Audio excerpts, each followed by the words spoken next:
Bonjour à tous, je suis ravie de vous retrouver pour ce nouveau numéro du Nouvel Immédiat. Bonjour Jean-Yves, vous êtes avec nous par Skype. Bonjour Floriane. Depuis vos montagnes, évidemment, on les voit par derrière. Aujourd'hui, on va parler de pas mal de choses. On commencera avec vous, Jean-Yves, et la météo de l'info. Et puis, on reviendra sur encore une nouvelle victime dont les médias ont très peu parlé. Il s'agit d'Enzo. Vous allez le voir, ce sera notre image de la semaine. Et puis, pour le dossier du jour, on s'intéressera à la grogne des policiers. Là encore, les médias n'en parlent pas, c'est sans doute qu'il y a des choses intéressantes à aller creuser. On va en parler avec vous, Jean-Yves. Mais avant toute chose, je vous rappelle, n'oubliez pas de cliquer sur le pouce en l'air. Vous pouvez également commenter cette émission, c'est juste en dessous. Et lire le descriptif, on ne sait jamais, vous pourriez y trouver des liens utiles. Le portrait piquant sera, lui, consacré à Geoffroy Lejeune. Immédiat 454, c'est parti. Le meurtre d'Enzo, 15 ans, tué par deux racailles venus d'ailleurs, à La Haye-Malherbe, au fin fond de la campagne normande, ne suscite pas d'indignation. Tout juste de l'incompréhension, sick. Les people sont aux abonnés absents et les médias font le service minimum pour ce francocide. Après tout, Enzo n'est qu'un jeune Français. Le deux poids, deux mesures est partout. Les enquêtes à propos des 25 gilets jaunes éborgnés sont toujours au point mort 4 ans après les faits. En revanche, subito presto, 3 enquêtes sont en cours à Marseille et une à Paris à propos de l'usage de tirs de balles de défense contre des émeutiers ethniques. Et un policier est en détention préventive. Il y a manifestement des espèces davantage protégées par la justice que d'autres. Au passage, on notera que les bavures policières présumées, commises dans le feu de l'action, font beaucoup plus de bruit médiatique que les bavures judiciaires tranquillement effectuées par négligence derrière des ordinateurs. Pas étonnant que la Sainte Alliance justice-média puisse susciter la colère. L'image de la semaine, Jean-Yves, vous veniez de l'évoquer dans la météo de l'info, c'est évidemment Enzo, un jeune homme de 15 ans qui a été poignardé dans le village de La Haye-Malherbe. Un meurtre dont vous avez sans doute assez peu entendu parler. Et pour cela, eh bien, je vous propose de regarder ce tweet de Samuel Lafont qui se spécialise, on pourrait le dire, comme lanceur d'alerte pour les morts dont on ne parle pas, ou du moins pas assez. Donc le village de La Haye-Malherbe est un village de 1500 habitants. On nous dit qu'il y a eu beaucoup d'émotions et d'incompréhension dans la revue de presse suite à ces faits après la mort d'un adolescent poignardé près de Louviers. On nous dit également que la commune, le village est sous le choc, que l'auteur du coup de couteau a été placé en détention provisoire. On n'en saura pas plus sur le profil de ces jeunes qui ont poignardé Enzo. RTL fait un tour rapide à 12h30 sur ce que l'on sait de l'agression mortelle d'un adolescent de 15 ans. Et on nous dit également dans La Libre que c'est un ado sans histoire et que l'agression a eu lieu pour un simple regard. Je vous propose d'écouter un extrait du journal de TF1 qui a mis le temps pour en parler. Il fait encore jour lorsqu'Enzo et ses amis tombent nez à nez avec deux adolescents âgés de 15 et 16 ans qui n'habitent pas dans la commune. Selon les gendarmes, un échange de regards déclenche une altercation entre les jeunes. Enzo reçoit un coup de couteau au thorax. Les deux adolescents ont d'abord pris la fuite à bord d'une voiture sans permis avant d'être interpellés. Ils seront présentés à un juge dans la soirée. Une information judiciaire a été ouverte pour homicide volontaire et non-assistance à personne en danger. Une marche blanche est organisée ce mercredi. On est très étonnés parce qu'on ne pense pas que dans un petit village comme ça, ça peut arriver. On sent bien une certaine volonté quand même de minoration des faits. D'abord, on parle d'altercation. L'altercation, c'est un conflit entre deux groupes. En l'occurrence, il y a manifestement un groupe qui a agressé Enzo. On parle d'une histoire de regard. Qu'est-ce que c'est le regard? Le regard, c'est un instrument de domination par certains groupes sur d'autres groupes qui vise à faire baisser le regard et donc à faire que l'autre marque sa soumission. Ça renvoie d'ailleurs, ce mot soumission, aux pratiques de l'islam qui considère qu'au fond un musulman vaut davantage qu'un non-musulman et que donc que le non-musulman doit le respect. Vous savez, le mot respect. Alors, cependant, on n'a pas d'informations encore sur les agresseurs. Non, alors on n'a pas d'informations sur des agresseurs, vous avez tout à fait raison de le dire, mais précisément parce que nous n'avons pas d'informations sur les agresseurs, nous pouvons être sûrs qu'il ne s'agit ni de Kevin ni de Matteo. Alors, on n'a pas les prénoms, on ne nous précise pas non plus de quel quartier ou de quelle ville ils viennent, mais le simple fait qu'on ne nous le dise pas nous conduit à penser qu'ils doivent venir, comment dit-on, du Jeunistan. Ce sont probablement des jeunes du Jeunistan. Voilà. Et je crois que notre devoir est de décrypter, avec effectivement un certain risque de se tromper, malheureusement assez faible, parce que si l'information est retenue par la police, est retenue par la justice, et que les médias ne cherchent pas à creuser, c'est malheureusement qu'il est probable qu'il s'agit d'une opération où une victime française d'un francocide l'est de la part d'éléments venus d'ailleurs. On nous dit d'ailleurs qu'ils ne viennent pas du village de la Malherbe, mais d'ailleurs. Oui, d'ailleurs, il y a un point qui est intéressant et qui est à soulever, Jean-Yves, c'est que la dame qui est interrogée lors du micro-trottoir de TF1 dit « On est très étonné finalement que des faits de la sorte arrivent dans une commune comme la nôtre, 1500 habitants, je le rappelle. Est-ce que vous avez un commentaire à faire aussi sur cet étonnement de la population qui est choquée encore aujourd'hui par ces faits ? Cette dame n'ose sans doute pas dire le fond de sa pensée, donc elle répète un petit peu ce qu'il est convenu de dire dans ce type de circonstances. Ceci étant, on pourrait rapprocher cela de la déclaration d'Emmanuel Macron depuis la Nouvelle-Calédonie, où parlant des émeutes ethniques, il explique qu'il va falloir répartir, le mot est gentiment choisi, il va falloir répartir les difficultés sur le territoire. Je pense que malheureusement, le bourg de la Malherbe est déjà concerné par la répartition des difficultés sur le territoire. Merci Jean-Yves pour ce point sur notre image du jour, Enzo, donc pour qui nous avons une pensée, et notamment pour ses proches et sa famille. Restez avec nous. Dernier point peut-être sur Enzo. Il a peut-être été tué parce qu'il a résisté, qu'il a eu un comportement honorable. Il n'a pas voulu se soumettre.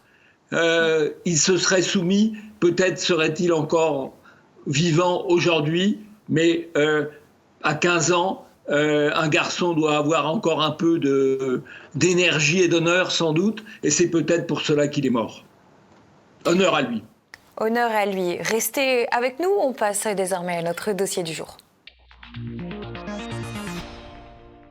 Pour notre dossier du jour, je vous le disais en introduction de cette émission, nous allons parler de la grogne qui a lieu actuellement chez les policiers et dont les médias ont très peu parlé. Quel a été l'élément déclencheur ? Eh bien, c'est par exemple cet article du Parisien qui nous dit que selon Frédéric Vaux, directeur général de la police nationale dans l'attente d'un éventuel procès, un policier n'a pas à être en prison, même s'il a commis des fautes lors de sa mission. BFM TV qui a lui repris le propos suivant de Frédéric Vaux. Le savoir en prison m'empêche de dormir. Le patron de la police souhaite la libération du policiers écroués à Marseille. Vous évoquiez d'ailleurs ces affaires, Jean-Yves, lors de la météo de l'info auquel je reporte nos téléspectateurs. Voilà la revue de presse suite aux propos de Frédéric Veau, qui a enfin réveillé les médias sur cette grogne policière qui a commencé donc à Marseille, vous l'aurez compris. Policiers écroués à Marseille, on vous explique pourquoi les propos du patron de la police suscitent l'indignation, et ça c'est France 3. 20 minutes bac de Marseille, pourquoi les policiers sont en colère après le placement en détention d'un des leurs. BFM TV, la cagnotte pour les policiers mis en examen pour violence en réunion récolte plus de 30 000 €. Encore BFM qui pointe les cagnottes, il n'aime pas trop ça. Et Le Point, Marseille, le patron de la police veut que l'agent de la BAC écroué soit libéré. Donc bien sûr, tout cela a fait beaucoup de bruit et cela a relancé l'affaire quelque part et cela a étendu le mouvement aussi de grogne de la police. On a par exemple Amaury Brelet qui est journaliste, chef du service web de Valeurs, qui a publié ce tweet. Ils ont eu des sources policières. Sur des groupes WhatsApp, des policiers appellent le SDLP à rejoindre le mouvement.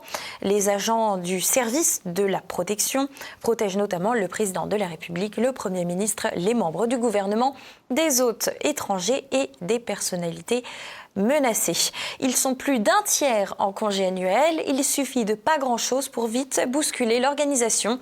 Le service est à flux tendu tellement il y a de travail, précise la source policière. Alors pour le moment, le SDLP ne bouge pas, mais toujours est-il qu'on aura bien compris que cette période est très très mauvaise pour une grogne policière. Les gens sont en congé et puis il y a beaucoup d'arrêts maladie. Et ça, on va l'évoquer tout de suite dans une revue de presse, une seconde que j'ai faite un peu plus pointue sur la fronde des policiers. Les médias l'appellent comme ceci: la crainte d'une contagion, nous dit BFM TV. Le silence préoccupant du pouvoir politique, nous dit Le Monde. La justice doit pouvoir faire sereinement son travail pour Elisabeth Borne dans la montagne. Et ça fait 20 ans que tous les gouvernements nous prennent pour des serpillières. Dans Le Figaro, le témoignage d'un policier et Valeurs Actuelles qui revient sur la fronde des policiers qui s'étend en Île-de-France et surtout l'arrêt 562 qui autorise les policiers non pas à faire grève, mais à traiter uniquement ce qu'il y a de plus urgent, ce qu'il y a de plus vital. Donc on peut le voir, Jean-Yves, les policiers sont très mobilisés, plus que les médias ne l'ont été, puisque cette affaire remonte à il y a environ 2 semaines.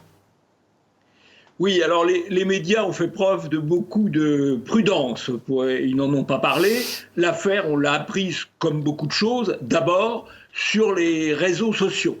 Et puis, la déclaration du directeur général de la police nationale, secondée par la déclaration du préfet de police, donc les principaux patrons de la police, soutenue de fait par le ministre de l'Intérieur, a fait que les médias ont été obligés d'en parler. Alors ils en parlent à leur manière. Le Monde de ce mercredi, jour où nous enregistrons, dit le mouvement de la police ne se ralentit pas. Ce qui est une manière élégante de dire qu'en fait, non seulement il ne se ralentit pas, mais en fait, il s'installe et il s'amplifie. Voilà. Donc les médias ont d'abord cherché à nier le fait, à ne pas en parler, et puis ils ont été rattrapés. Comme toujours dans cette affaire, les réseaux sociaux ont plusieurs jours d'avance sur les médias. C'est précisément pour cette raison que le gouvernement cherche, et les autres médias d'ailleurs, cherchent à les censurer, à les casser, puisqu'ils ils obligent à parler de choses qu'on aimerait tellement pouvoir taire. Alors, les médias ont donné la parole à certains policiers, mais ils ont aussi donné la parole aux juges. Et on a par exemple Le Monde qui a produit 2 articles. Les voici. Benjamin Blanchet, vice-président au tribunal judiciaire de Paris. Les propos du directeur général de la police nationale constituent une blessure à notre pacte républicain. Et Le Monde encore, qui publiait donc le 26 juillet, le lendemain, l'institution policière est parvenue à convaincre le gouvernement qu'il ne tient que par elle. Et on a également l'Obs qui nous a fait un bel article. Alimenter une opposition entre la police et la justice est nocif, met en garde le premier président de la Cour de cassation. Il s'agit de Christophe Soulard. Rien que son nom de famille est tout un programme, Jean-Yves, vous allez me dire. Je vous en prie. L'avis du premier magistrat de France, non. C'est le premier magistrat de France, effectivement. On le voit en image d'illustration. Il est royal dans sa tenue de magistrat. Et lui, il déplore les attaques qui visent, selon lui, autant la justice que la démocratie, nous dit-il. On a quand même un tweet amusant de Patrick Ivars qui pose la question suivante. Combien de magistrats dorment-ils en prison parce qu'on leur reproche d'avoir pris une mauvaise décision dans leur boulot? Un parallèle évidemment quasi comique par rapport aux policiers qui finissent souvent en garde à vue plus longtemps que ceux qu'ils ont arrêtés. Ce propos de Patrick Ivars, qui est un ancien commissaire qui, je crois, a des responsabilités maintenant au Rassemblement national, est tout à fait intéressant parce qu'il souligne effectivement la distorsion. Alors, on parle de bavure policière, mais on parle peu de bavure judiciaire. Les bavures judiciaires ont parfois des conséquences dramatiques. Quand une erreur de procédure conduit à libérer un délinquant qui va aller ensuite commettre un crime, un meurtre ou un viol, ça arrive très fréquemment. Et jamais les magistrats auteurs de ces bavures judiciaires ne sont mis en cause ni même blâmés. Alors qu'objectivement, quand ils commettent leur bavure judiciaire, ils sont tranquillement assis, au frais ou au chaud, je ne sais pas, derrière un ordinateur, il n'y a pas une grande pression. En revanche, les policiers qui peuvent effectivement commettre aussi des bavures, bien sûr, il peut y avoir des débordements ou des gestes indus, bien sûr, mais ils sont commis dans des ambiances quand même beaucoup plus difficiles, où il faut décider en quelques millisecondes ou en quelques dizaines de secondes ce qu'il ne faut pas faire ou faire. Et là, il y a beaucoup moins d'indulgence. Alors on a l'impression que dans ce pays, il y a un corps qui est au-dessus de tous, c'est le corps judiciaire, qui a pris un pouvoir considérable depuis 40 ans, avec d'ailleurs comme conséquence une restriction considérable des libertés publiques par une application tout à fait excessive des lois sur le délit d'opinion et une explosion de l'insécurité avec une multiplication par plus de 5 des agressions violentes. Donc le bilan n'est pas extraordinaire. J'observe d'ailleurs que ces magistrats tout à fait éminents, encore une fois, M. Soulard est le premier président de la Cour de cassation, ils choisissent des médias de gauche pour s'exprimer, et même des médias de gauche assez marginaux, parce que l'Observateur n'a plus grand lecteur aujourd'hui, mais c'est quand même le média que le président de la Cour de cassation, encore une fois le premier magistrat de France, choisit pour s'exprimer. C'est, je crois, assez révélateur et peut-être assez maladroit. On a aussi quelque part une distorsion entre la gestion des manifestations, Jean-Yves, et la gestion des émeutes, parce que ces policiers qui sont actuellement mis en tort à Marseille et qui ont déclenché toute cette grogne le sont parce qu'ils ont agi dans le cadre des émeutes. Oui, alors, si vous voulez, ce qui est assez frappant, c'est que dans le cadre de ces émeutes, il y a eu l'usage de LBD. Bon, et effectivement, le LBD, le tir de balle de défense, peut occasionner des dommages relativement importants. Alors, il y a 4 cas, je crois, 3 cas à Marseille, 1 cas en Île-de-France, où des enquêtes sont en cours à propos d'usage de balles de LBD. Alors moi, ce qui me frappe, c'est que des usages de balles de LBD, il y en a eu des milliers pendant les manifestations sur des Gilets jaunes. Il y a eu 25 personnes éborgnées, y compris parfois des manifestants violents, mais y compris aussi parfois des manifestants pacifiques. Et toutes ces affaires, aujourd'hui, aucune n'a débouché. Aucune n'a débouché. Dans un tweet, j'ai interrogé le procureur général honoraire de la Cour de cassation, qui vient de prendre sa retraite et qui a ouvert un compte Twitter pour savoir combien, à sa connaissance, parce qu'il a été aussi procureur général de Paris, il y avait eu d'enquêtes qui avaient débouché sur l'usage des tirs de LBD contre les gilets jaunes. Donc on a vraiment l'impression là d'un deux poids deux mesures. Les policiers utilisent à tort ou à raison, et parfois quand même à raison, des tirs de LBD contre des émeutiers. On a vu la violence quand même des pillages, des incendies, des destructions lors des émeutes. Ils utilisent des LBD, ils sont poursuivis. Mais quand des LBD ont été utilisés pour réprimer des manifestants, parfois pacifiques, là, il n'y a aucune poursuite. Alors, il faudrait savoir où on ne poursuit jamais en disant, bah oui, les policiers utilisent les moyens qu'ils ont pour rétablir l'ordre, puis voilà, c'est comme ça, où on enquête dans les différents cas.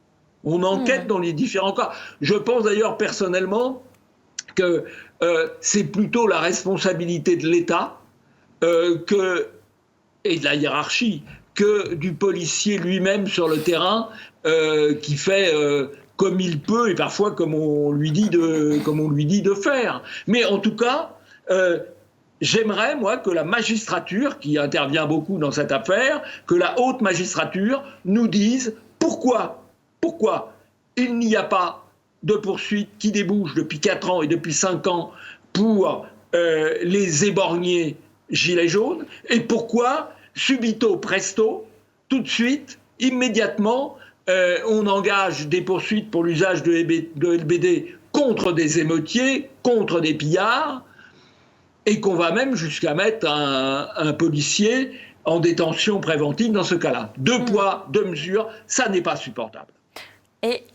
Mais ça n'est possible que parce qu'il y a une connivence entre les médias et la justice. Les médias ont un certain parti pris. Ils avaient un parti pris contre les gilets jaunes. Ils ont plutôt un petit parti pris pour les émeutiers. Et donc, la justice, les médias, ça marche un peu ensemble. Et vous nous connaissez bien, chers téléspectateurs, on gardera un œil précis sur la question Place Maintenant. À condition de ne pas être éborgné. Oui, si seulement. Ou de se faire arracher la main, ou autre joyeuseté qu'ont subi les manifestants. Place maintenant au pastis de l'information. On commence avec l'article de la semaine. Il s'agit d'un article sur Darmanin et ses espoirs déçus. En effet, le remaniement au gouvernement aura provoqué une pluie d'articles et certains sont plus amusants que d'autres. Donc je vous propose de commencer avec par exemple cet article du Parisien sur Darmanin. Il se sent trahi. Les soutiens de Darmanin assurent qu'il n'a pas dit son dernier mot. Longtemps pressenti pour Matignon. Ils sont déçus, toutefois ils sont persuadés que leur champion aura bientôt une seconde chance.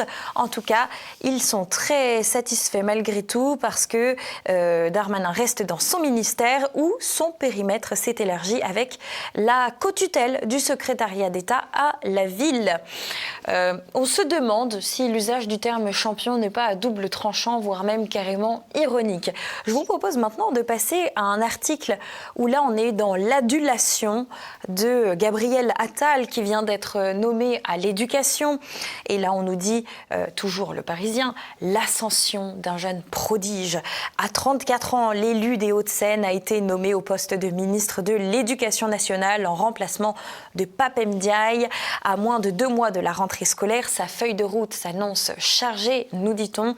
Et bien sûr, voilà, le reste de l'article est à l'avenant et donc c'est le formidable Gabriel Attal. Quelqu'un ne l'a pas trouvé si formidable que cela. Il s'agit de Philippe Devilliers.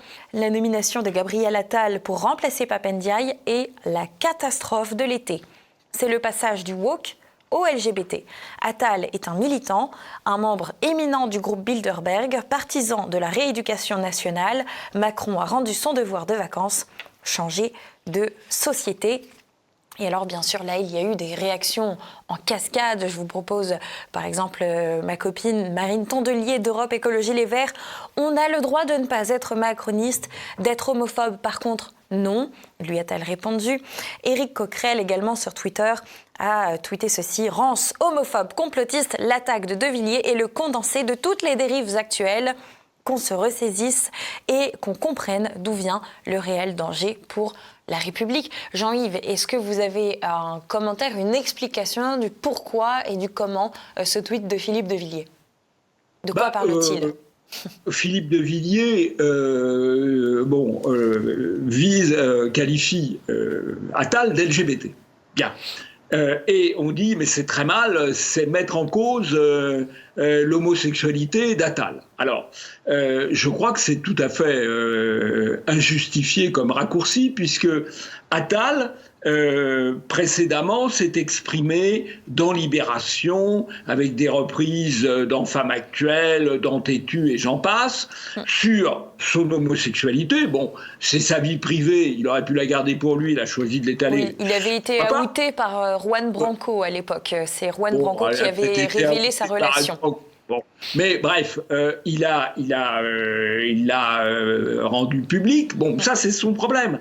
Mais ça va au-delà, puisqu'il a pris des positions dans la ligne de celle du lobby LGBT, des réformes sociétales voulues par le lobby LGBT, et notamment favorable à la gestation pour autrui, c'est-à-dire au commerce du ventre des femmes, pour appeler les choses par leur nom. Alors, encore une fois, c'est son droit, mais c'est le droit de Philippe de Villiers de le critiquer, de s'inquiéter qu'un tel personnage soit nommé à la tête de l'éducation nationale, et il a le droit de le dire. Le fait que M.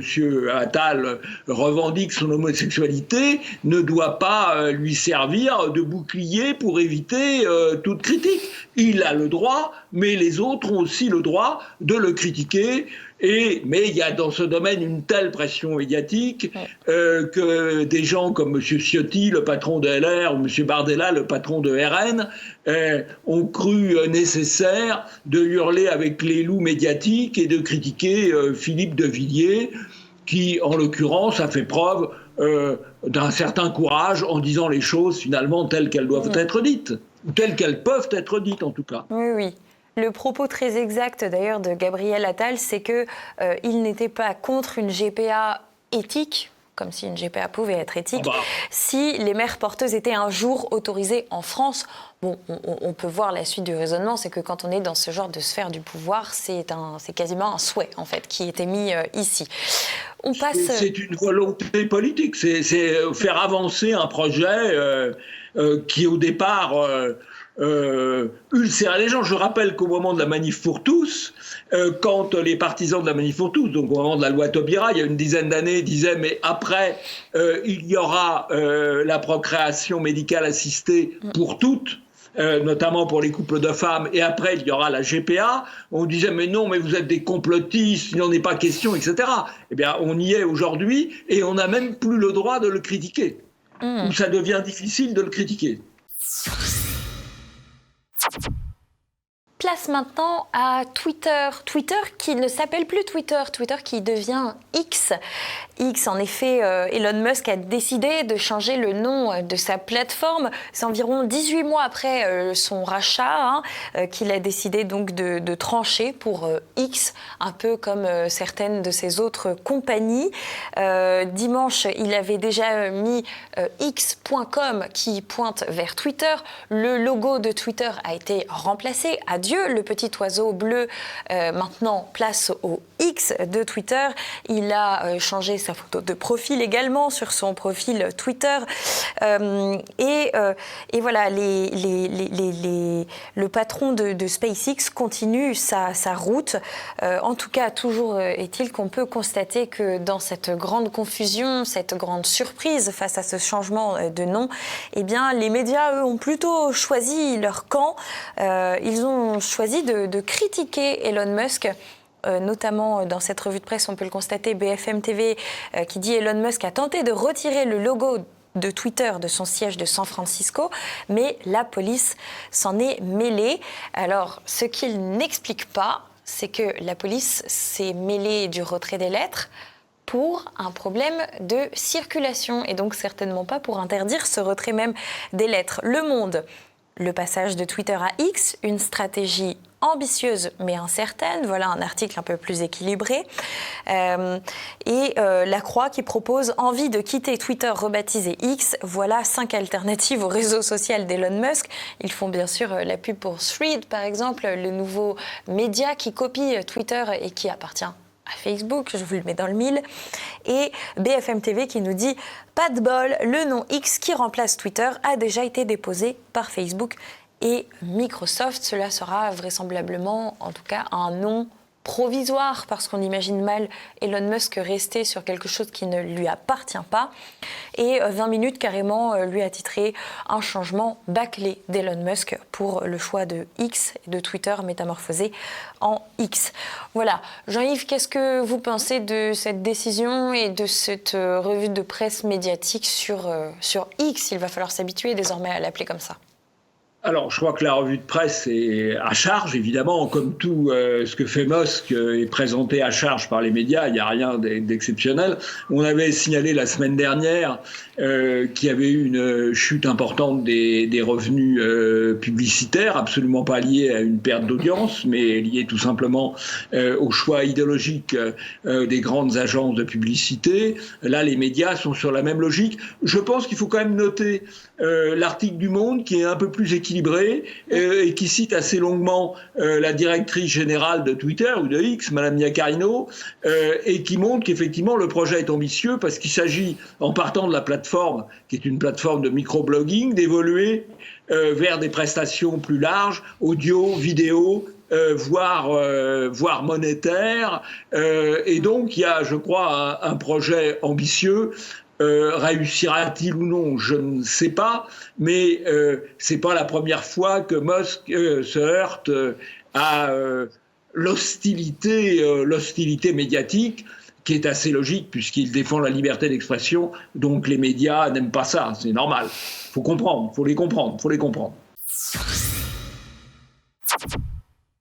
Parfois, on devient une victime pour un regard. C'était le cas d'Enzo que nous avons évoqué précédemment.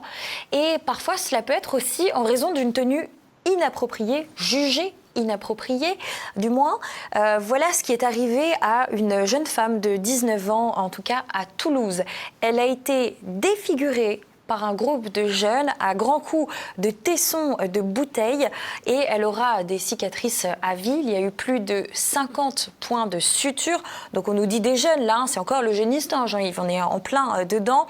On nous explique que dans la nuit de mardi à mercredi, vers 3h du matin, la jeune femme, accompagnée de son compagnon, rencontre un groupe de jeunes, 2 filles, 2 garçons, entre 14 et 17 ans, encore donc des jeunes, très jeunes quand même dans ce jeunistan, et ils ne veulent pas laisser passer le couple tranquillement, et c'est là qu'elle va être défigurée. Je vous propose de regarder les illustrations si vous le souhaitez, et ce qui est original, c'est que cette jeune femme qui était à l'hôpital au moment où les faits sont sortis dans la presse, eh bien, elle a tweeté elle-même en reprenant le tweet de Mediavenir, en disant « Je suis la femme de 19 ans, je tiens à vous remercier pour cette vague de soutien après ce drame.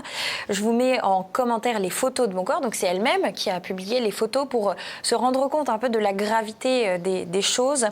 Et elle signale également dans un tweet « Malheureusement, encore une fois, des Maghrébins. Et pourtant, j'en suis aussi une. Et ça me déchire le cœur de devoir dire que ce sont les gens de ma communauté qui m'ont fait ça. » Jean-Yves, là, c'est un cas... on avait rarement eu ça, le fait d'avoir les agresseurs qui sont désignés directement par la victime elle-même qui a la parole grâce à Twitter, grâce à X. Absolument. Ben là, la victime dit les choses. Ce qui lui est reproché, au fond, c'est de ne pas s'être soumis au code vestimentaire que la minorité activiste musulmane veut imposer aujourd'hui en France, en commençant par les membres de sa communauté, mais à terme en l'étendant à l'ensemble de la population. Il faut quand même être bien conscient de cela. On s'est beaucoup inquiété de l'attitude des mollahs en Iran et des talibans en Afghanistan. On ferait bien de s'inquiéter de l'attitude du jeunistan en France. On va passer maintenant à un article de Libération qui juge que le peloton français est trop blanc, ou du moins pourquoi le peloton français est-il si blanc ? Mais on est presque au bord du trop, alors voilà, difficile de ne pas le remarquer, le peloton est essentiellement blanc. Comment une discipline populaire peut-elle à ce point ne pas représenter la diversité de la société française ? Pourquoi les Nasser Bouhanni, Lorenzo Manzi, sont-ils aussi peu nombreux ? Voilà, Libération a posé la question, ils ont même produit une enquête sur cette question épineuse et évidemment, ils ont reçu en échange la monnaie de leur pièce puisqu'on a le journaliste Clément Veil-Rénal qui leur a posé la question. Combien de journalistes noirs à la rédaction de Libération en publiant cette fameuse photo de 2015, qui est une vieille photo mais qui leur est régulièrement ressortie parce que c'est une illustration parfaite de l'absence de diversité dans cette rédaction de Libération. Jean-Yves, peut-être un mot déjà sur les origines des personnes selon les sports. On pourrait comparer peut-être avec l'équipe de foot de France qui, elle, est beaucoup plus colorée. Pour l'équipe de foot de France, on ne pose pas la question de la présence des Blancs qui existe, mais qui est quand même assez rare, hein, puisqu'elle a longtemps été, encore en 1998, on disait black, blanc, beurre. Aujourd'hui, c'est plutôt black, black, beurre avec un peu de blanc. Bon, on ne pose pas la question. Alors, je crois qu'il y a plusieurs choses. Il y a d'abord le fait que le cyclisme est moins aidé, moins encadré par les mairies, les pouvoirs publics que le foot. Et donc, finalement, la préférence étrangère y joue peut-être un peu moins. Il y a aussi peut-être une explication, c'est que en fonction de leurs origines, les gens, statistiquement, sont plus ou moins adaptés à certains sports et qu'à d'autres sports. Je prends un exemple. En athlétisme, sur la course rapide, la courte, eh bien, il y a manifestement un avantage aux gens d'origine noire, et c'est très rare les sportifs européens ou d'origine européenne qui dépassent les 10 secondes aux 100 mètres. Il y en a, mais c'est plutôt l'exception, alors qu'il y a beaucoup de gens d'origine africaine qui le font. Voilà, il y a des différences, c'est comme ça. Je pense qu'en natation, par exemple, en revanche, il y a assez peu de gens d'origine africaine, mais il y a beaucoup plus de gens d'origine européenne, parce qu'apparemment, ils sont mieux adaptés statistiquement. Encore une fois, c'est des réalités biologiques qu'on ne peut pas nier.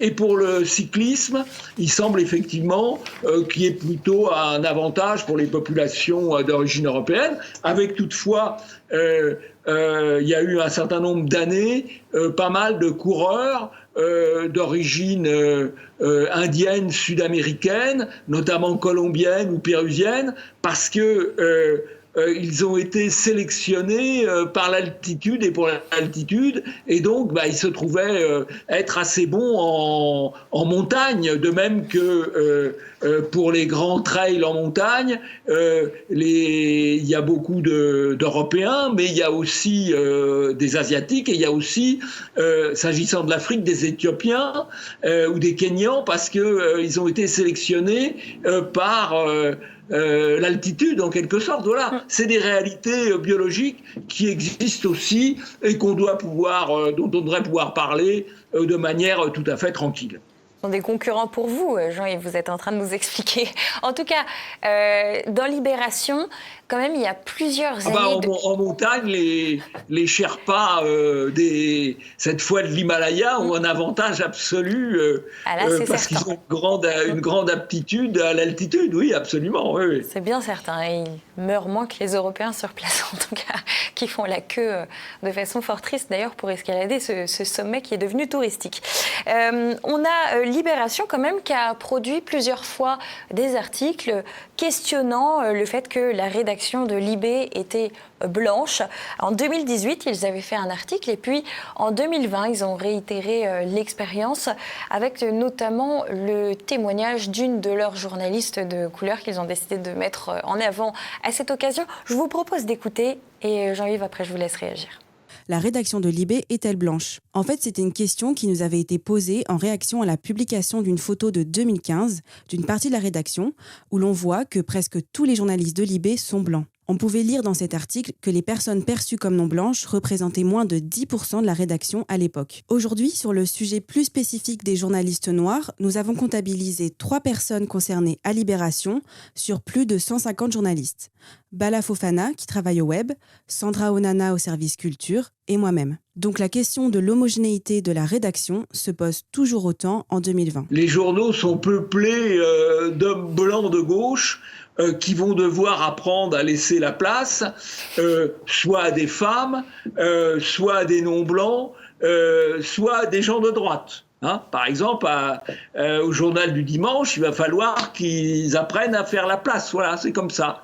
Donc je pense que je déconseillerais vraiment à un jeune homme européen de faire une école de journalisme aujourd'hui parce qu'elle ne pourrait déboucher, vous savez, elle ne pourrait déboucher que sur le chômage.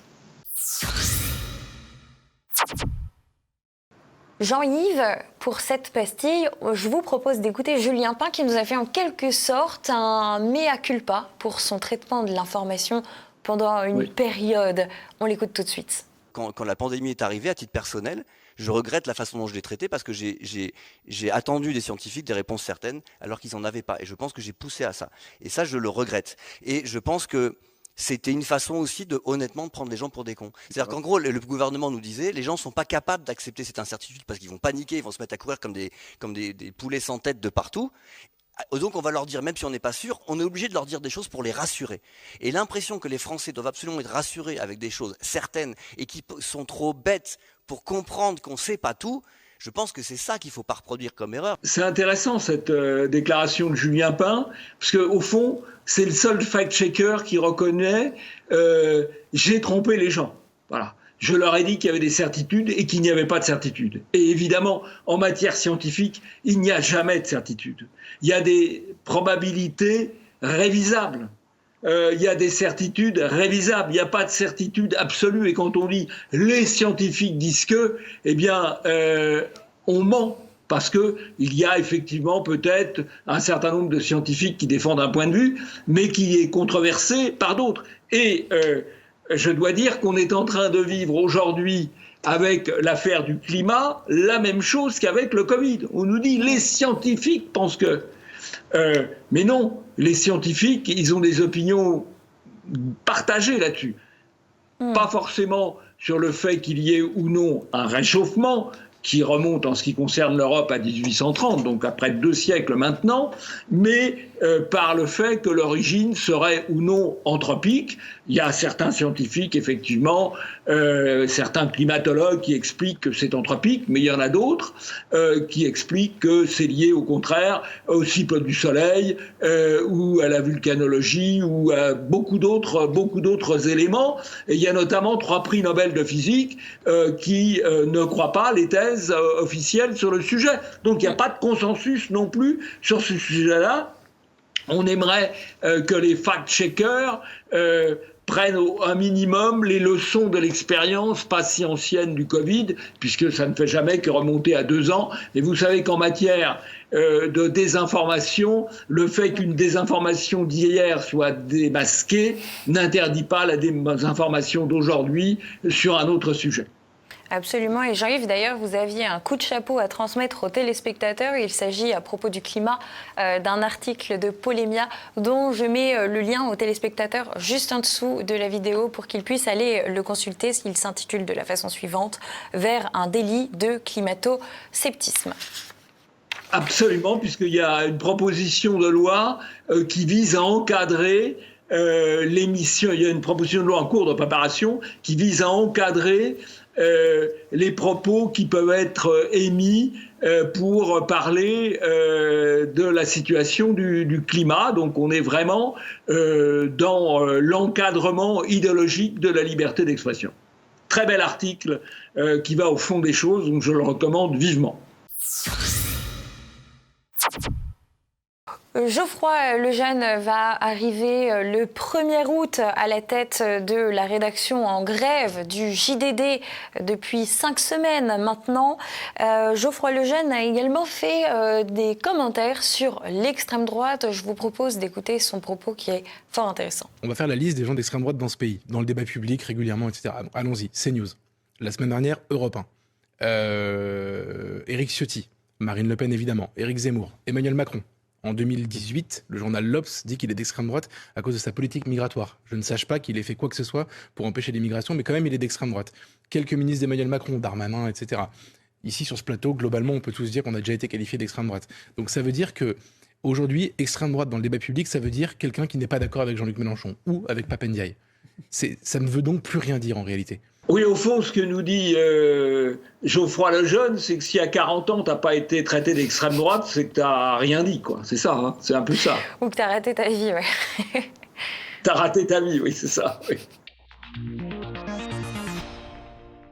Et voilà, c'est déjà la fin de cette édition. Merci à tous de nous avoir suivis. Je vous le rappelle, comme chaque semaine, n'oubliez pas de cliquer sur le pouce en l'air. Laissez-nous un commentaire juste en dessous, on les lit.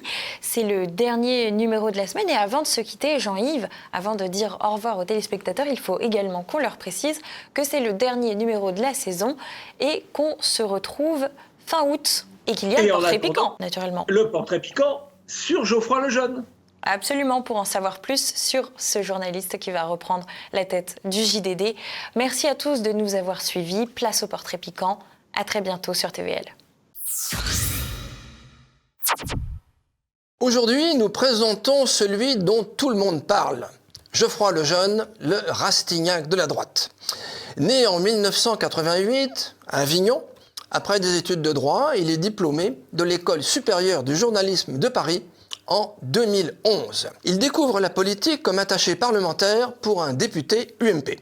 Il fait ses classes au Point, puis il est embauché à Valeurs Actuelles au service Société. En juin 2013, il est nommé rédacteur en chef adjoint et prend la tête du service politique. Fin mai 2016, il est nommé à la tête de la rédaction, devenant à 28 ans le plus jeune rédacteur en chef d'un magazine de ce type. En mai 2015, il avait publié son premier livre, une politique fiction, qui démarre sur une scène entre Patrick Buisson, Philippe de Villiers et Éric Zemmour, et qui se conclut ainsi. La solution, c'est toi qui l'as entre les mains, Éric. Il faut que tu ailles à la présidentielle. Une vision avec quelques années d'avance, puisque c'est en 2022 et non en 2017 qu'Éric Zemmour sera candidat. Valeurs Actuelles sera durement attaqué pendant l'ère Lejeune. Yann Barthès et les terroristes économiques des Sleeping Giants le dénoncent. En 2020, le président de Sciences Po Lille, Pierre Mathiot, interdit une conférence où il figurait. Il déclare dans la foulée à CNews « On invite Edoui Plenel et Fabrice Arfi de Mediapart, mais on n'invite pas Valeurs Actuelles. Dans le débat public, le sectarisme se trouve exclusivement à gauche. » En août 2020, l'hebdomadaire publie un récit humoristique qui place la députée Obono dans la peau d'une esclave subissant la traite négrière. Cri d'orfraie du landerneau politico-médiatique. Geoffroy Lejeune doit présenter ses excuses et perd sa collaboration sur LCI. Le parquet de Paris entame une enquête pour injure raciste. En novembre 2022, il sera relaxé en appel, une sorte de relax moral. Menacé d'être remplacé fin 2022, il réussit à conserver la direction de la rédaction. Ses relations réputées exécrables avec le propriétaire du journal, Iskandar Safa, lui vaudront d'être mis à pied début juin 2023, puis licencié. Les racines de ce licenciement sont plus économiques que politiques. Iskandar Safa vend du matériel naval militaire. Le style troupe flamboyant de Lejeune pouvait nuire à ses intérêts économiques. À la surprise générale, Lejeune rebondit immédiatement en étant nommé directeur de la direction du JDD, le journal du dimanche, passé de Lagardère à Bolloré. La rédaction se met en grève. On lui souhaite bonne chance dans ce panier de crabes.